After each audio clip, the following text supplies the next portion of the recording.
7, a Seattle-based company says it has a way to make your cloth face mask as protective as an N95 mask. KIRO 7's Gary Horker takes a look at how the new spray invention works.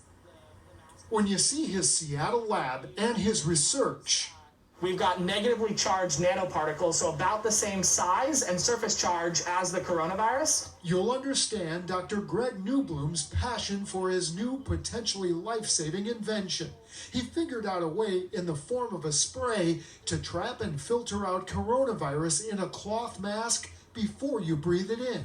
It's a low-cost way for them to reduce the likelihood of contracting COVID because their cloth face mask will actually be able to provide enhanced protection for them. The coronavirus exhaled by infected people has a naturally negative electrostatic charge when it floats through the air, and Greg says it will be pulled by and stick to anything with a positive charge, just like dust on a TV screen. Greg's company is making positively charged spray, which is alcohol-based in this bottle.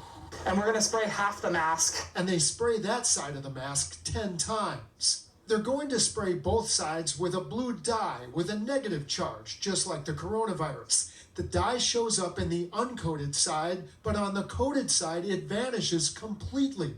Now, when we slow down the video, you see the blue dye vanishes because the electrical charge you can't see neutralizes it, capturing and trapping its tiniest particles like a magnet.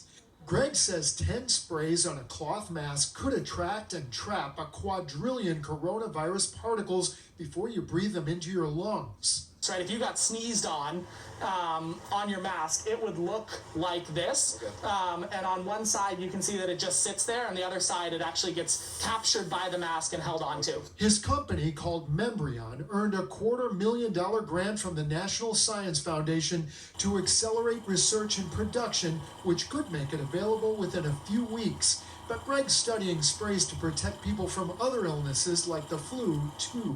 We're actually looking to have sprays that could capture all sorts of different viruses and really provide kind of universal protection. Gary Horker, KIRO 7 News. 10 minutes.